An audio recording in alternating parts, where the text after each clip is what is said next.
Assalamualaikum warahmatullahi wabarakatuh. Perkenalkan, nama saya Rukia Srinanda, lahir Biren 15 April 1982. Baiklah, saya akan menceritakan kisah nyata dalam kehidupan saya. Saya menceritakan ini bukan hanya untuk mencari ketenaran, popularitas, ataupun sensasi.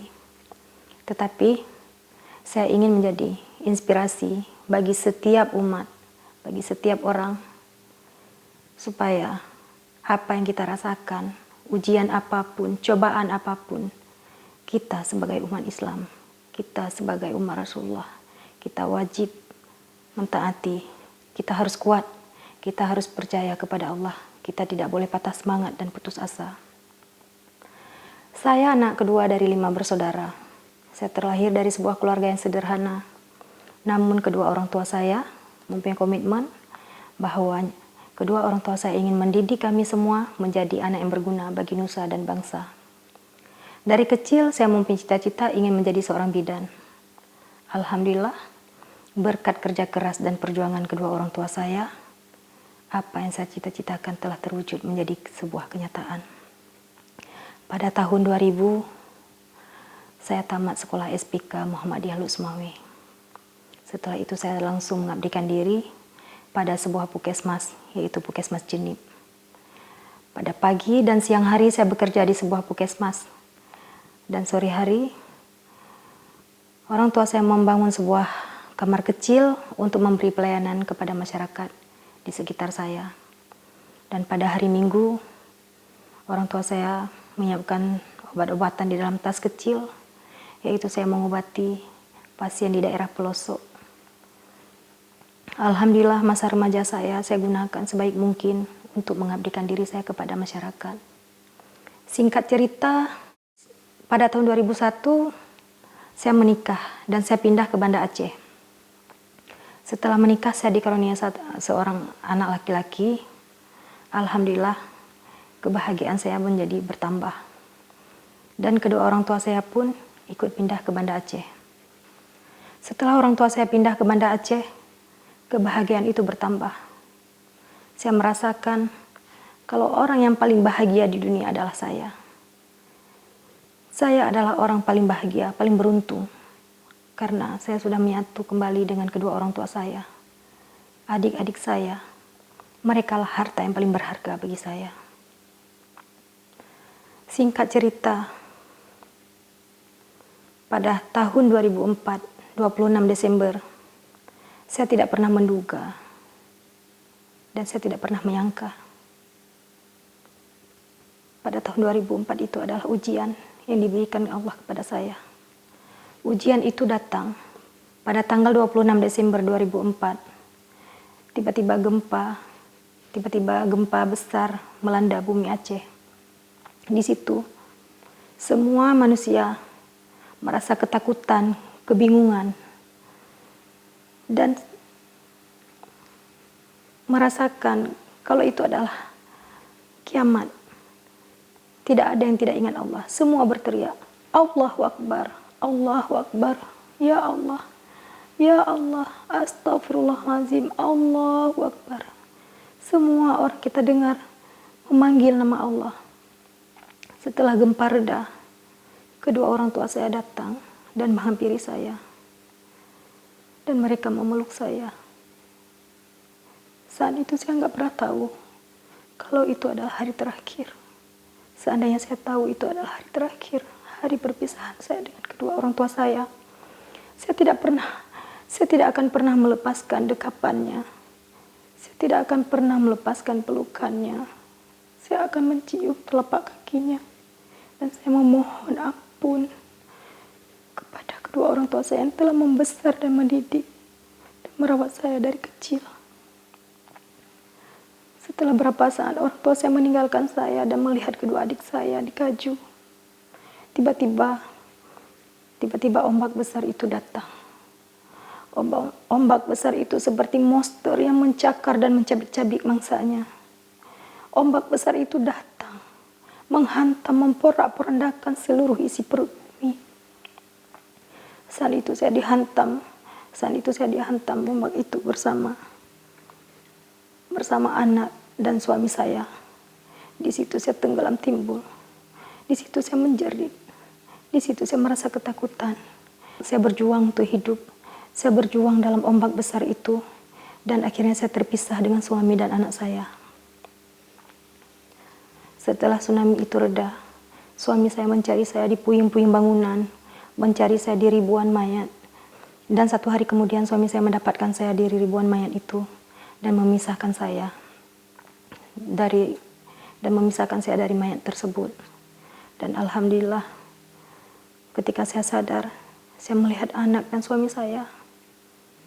Saya merasakan kebahagiaan yang mendalam. Saya tidak pernah tahu kalau kedua orang tua saya sudah pergi untuk selama-lamanya. Kemudian kami jalan tertatih-tatih, mencari kedua orang tua kami, mencari adik-adik kami, mencari keluarga kami di ribuan mayat di seluruh kota Banda Aceh. Hari-hari kami berjalan tanpa alas kaki dan kami terus mencari, tetapi kami tidak pernah mendapatkan. Dan saya harus ikhlas, saya harus kuat, karena setiap ujian ini pasti Allah memberikan hikmah. Kemudian hari-hari kami jalani, dan setelah berapa minggu kemudian ada NGO memberikan tenda, dan kami tinggallah di sebuah tenda kecil yang sederhana. Di tenda itu kami mulai hidup kembali, kami mulai hidup dari nol, dan ada beberapa NGO yang datang memberikan bantuan obat-obatan. Saya menawarkan diri untuk bisa mengobati pasien yang lainnya. Walaupun saya dalam keadaan sakit, walaupun saya dalam keadaan terpuruk, namun saya harus tetap berbakti kepada masyarakat. Di situ saya obatin masyarakat yang ada di sekitar saya. Dan setelah berbulan kemudian, alhamdulillah, NGO memberikan sebuah rumah, yaitu rumah bantuan di daerah desa Diaraya Syahwala. Disitulah saya mulai hidup, disitulah saya mulai bangkit kembali. Di situ saya mulai lagi meniti karir saya. Pada hari-hari seperti biasa saya bekerja di sebuah puskesmas. Saat itu saya masih dikatakan honorer. Dan pada sore hari sampai pagi, bahkan sampai pagi, saya membuka praktek di rumah saya. Alhamdulillah, walaupun di sana saya tidak pernah memandang tarif mahal, saya memberikan penguatan kepada mereka. Tetapi alhamdulillah pasien yang saya obatin itu sembuh, itu sudah membuat saya senang yang luar biasa. Sudah membuat saya sangat bahagia. Alhamdulillah, hidup saya mulai tenang, aman, tentram, dan tanpa ujian. Dalam musibah gempa tsunami itu, kedua adik saya dan kedua orang tua saya meninggal dunia. Dan adik saya yang tentara, alhamdulillah selamat, dan kakak saya juga selamat. Di situ saya merasa damai, tentram, dan saya sangat bahagia karena saya masih punya harta yang paling berharga, yaitu adik saya, kakak saya, suami saya, dan anak saya. Ketika kebahagiaan itu datang, tiba-tiba ujian datang lagi. Pada tahun 2010, adik saya mengalami sakit dan akhirnya pergi untuk selama-lamanya. Saat itu saya shock. Saya tidak bisa terima. Adik saya, harta yang paling berharga dalam hidup saya. Tiba-tiba Allah memanggilnya kembali. Tapi saya harus kuat demi anak, suami, dan kakak saya. Di situ saya mulai bangkit kembali. Saya mulai semangat kembali. Dan saya coba melupakan. Tetapi saya tetap mendoakannya. Saya memberikan pelayanan seperti biasa di rumah saya. Bahkan kadang-kadang pasien nggak ada uang pun saya tetap mengobatinya. Bahkan ada yang membayar 2.000 pun saya ikhlas. Dan saya tidak pernah memandang. Mau dia datang siang, malam, dan sore. Kadang-kadang jam 4 pagi, jam 3 malam, saya tetap melayaninya seperti biasa. Saya tidak pernah merasa lelah. Dan saya harus ikhlas. Saya tulus. Dan alhamdulillah Allah memberi hikmah kepada saya. Pada tahun 2011, saya mengikuti presentasi, yaitu pelayanan kesehatan swadaya tingkat nasional. Seorang teman yang bernama Nazri Laili memberi dukungan moral kepada saya. Dia memberi semangat kepada saya bahwa saya pasti bisa.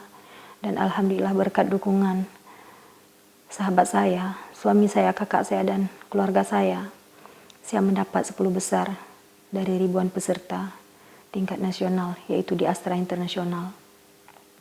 Setelah itu, saya mulai bangkit, saya mulai semangat kembali, dan saya tidak pernah tahu kalau ujian itu akan datang lagi. Pada tahun 2013, saya dalam kondisi hamil 6 bulan. Ada seorang perempuan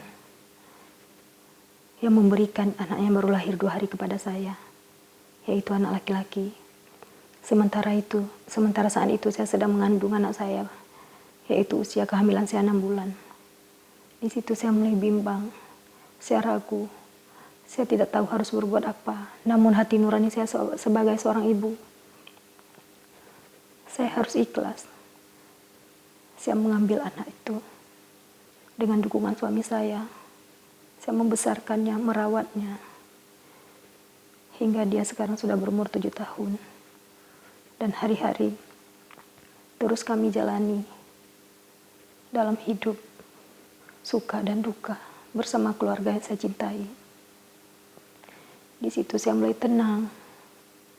Alhamdulillah pasien yang berobat ke saya, alhamdulillah pasien-pasien pun yang berobat ke tempat saya beramai. Di situ jiwa saya mulai tenang, damai dan tentram. Saya tidak pernah menduga kalau cobaan itu akan datang kembali. Pada tahun 2017, ada seorang perempuan yang bekerja di kantor gubernur. Dia bernama Sri Inayati, bagian operator.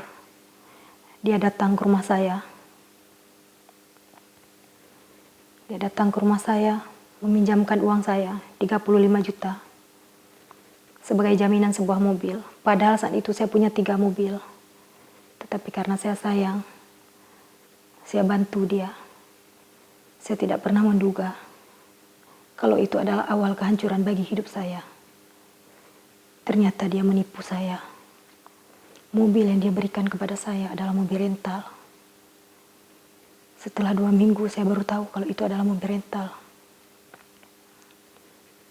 Di situ saya ketakutan, saya kebingungan. Saya takut kalau suami saya akan meninggalkan saya ketika tahu kalau saya membohonginya, dan kemudian perempuan itu menjerat saya. Saya harus menjadi kambing hitam atas perbuatan dia. Dengan dalil dia mencari mobil gadai lain, mencari mobil rental yang menggadaikan atas nama saya untuk menutupi utang suami saya. Sehingga akhirnya dari 1 mobil menjadi berapa mobil. Di saat itulah saya terjerat hutang yang begitu banyak. Saya mulai kebingungan, saya mulai ketakutan. Di situ terkuras habis harta saya, uang tabungan saya. Uang saya mau umrah. Padahal saya bercita-cita saya ingin umrah. Saya ingin membahagiakan kedua orang tua saya walaupun beliau sudah tidak ada. Saya ingin mendoakannya di depan Ka'bah. Saya kumpulkan uang 1000 demi 1000. Hingga terkumpul menjadi 20 juta. Saya ingin mendoakan kedua orang tua saya di depan Ka'bah. Tetapi ketika saya terjerat dalam hutang yang begitu besar, apa yang saya inginkan? Kandas. Uang yang saya kumpulkan 20 juta saya bayar hutang. Hutang perempuan itu karena dia masuk penjara. Beban tanggung jawab dia semua saya yang tanggung. Semua perbuatan dia saya yang tanggung. Semua kebiadaban dia saya yang menanggungnya. Sehingga keluarga saya menjadi hancur. Harta saya habis. Tetapi saya tetap harus kuat. Saya tetap harus bangkit. Saya tahu Allah tidak akan pernah memberi cobaan di luar batas kemampuan umatnya. Saya tetap menjalankan sholat. Saya tetap berdoa. Memohon ampun kepada Allah. Memohon agar saya terlepas dari jeratan ini. Hari-hari saya lalui begitu sakit. Banyak ujian dalam hidup saya, tetapi ini adalah ujian terbesar. Karena dalam hidup saya tidak pernah berhutang. Tidak pernah berhutang. Tetapi setelah saya kenal sama perempuan itu, hidup saya menjadi raja hutang. Semua orang menggunjing saya, mencemoohkan saya, menghina saya. Tidak ada lagi kawan, tidak ada lagi saudara. Semua mengucilkan saya. Semua menyia-nyiakan saya. Mereka memfitnah saya, menggunjing saya, merendahkan saya. Ketika itu, harga diri saya tercabut. Saya merasa kalau saya tidak ada harga sama sekali. Padahal saya seorang PNS. Tetapi saya tidak pernah berharga di mata mereka. Kehidupan saya hancur. Tapi saya tetap harus kuat. Tetap harus kuat. Demi anak dan suami saya. Saya tetap harus berjuang. Gali lubang, tutup lubang. Saya harus terus mencari uang untuk membayar hutang. Ketika perempuan itu keluar dari penjara, saya menagih hutang-hutang saya yang dipinjamkan sama dia. Tetapi dia tidak mau membayar. Dan dia pernah bersumpah di depan makam Syahkuala dan di depan Al-Quran. Kalau dia bersumpah akan membayar hutang saya pada bulan 4 50 juta dan sisanya akan dibayar cicil seumur hidupnya. Tetapi apa yang dia sumpahkan itu tidaklah dia wujudkan.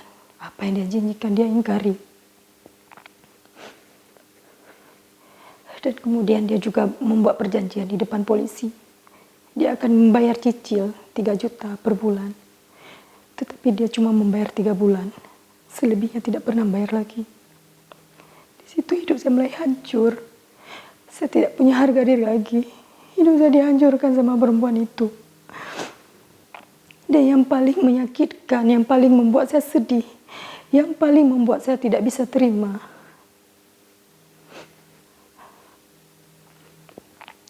pada tahun 2019,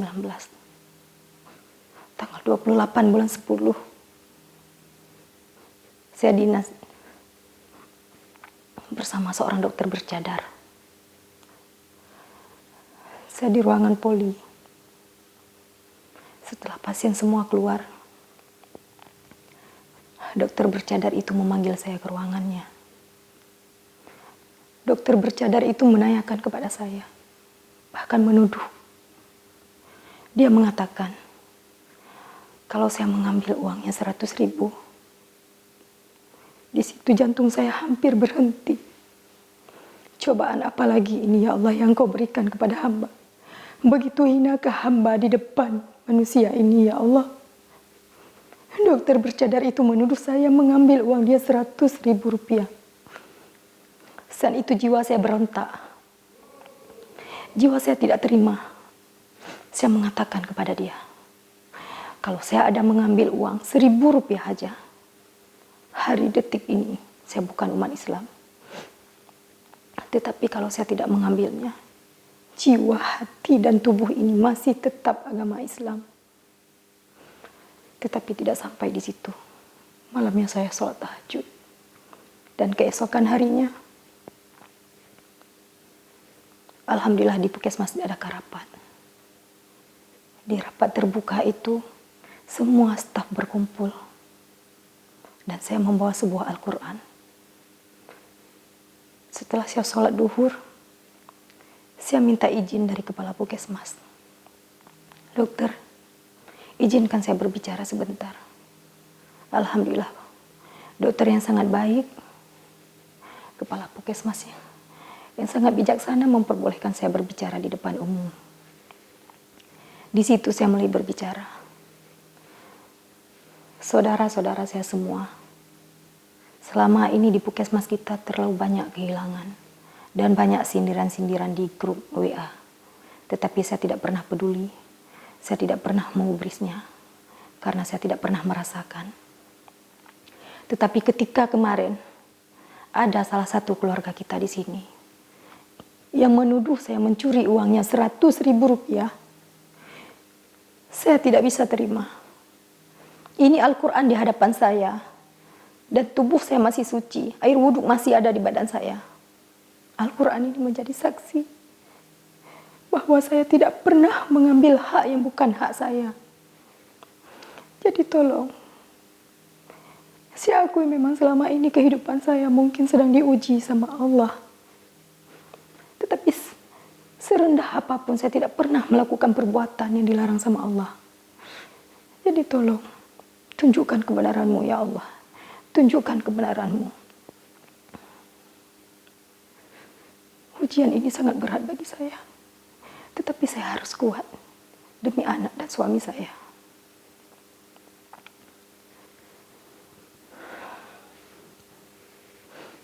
Saudara-saudaraku seluruh dunia. Di sini saya ingin menanyakan. Saya ingin menanyakan tentang keadilan. Saya ingin menanyakan tentang keadilan kepada pemerintah, khususnya pemerintah Aceh. Saudara Sri Inayati yang bekerja di kantor gubernur, bagian operator, telah pernah dipenjarakan selama 7 bulan dalam penjara. Apakah dia masih bisa menjadi seorang PNS? Apakah dia masih bisa bekerja? Sampai saat ini dia masih bekerja. Sampai saat ini dia masih menjabat sebagai PNS. Di mana keadilan? Sementara saya merasakan penderitaan ini. Hidup saya hancur. Keluarga saya hancur. Dan saya harus menanggung beban. Beban dari perbuatan dia. Uang yang dia pakai. Uang yang dia gunakan. Tidak pernah dipertanggungjawabkan. Perbuatan dia impas kepada saya. Dan satu hal lagi. Kepada dokter bercadar. Dia memakai cadar, memakai pakaian muslimah, muslimah sejati. Tetapi begitu tega, dia menuduh saya tanpa bukti dan saksi. Saya tidak pernah meminta keadilan manusia, tetapi saya hanya memohon kepada Allah. Semoga Allah menunjukkan kebenarannya. Setiap sholat saya selalu berdoa. Semoga saya bebas dari hutang-hutang, saya menjadi manusia pemaaf. Dan bukalah pintu tobat bagi orang-orang yang telah menjalimi saya. Bagi orang-orang yang telah memfitnah saya. Bagi orang-orang yang telah menggunjing saya.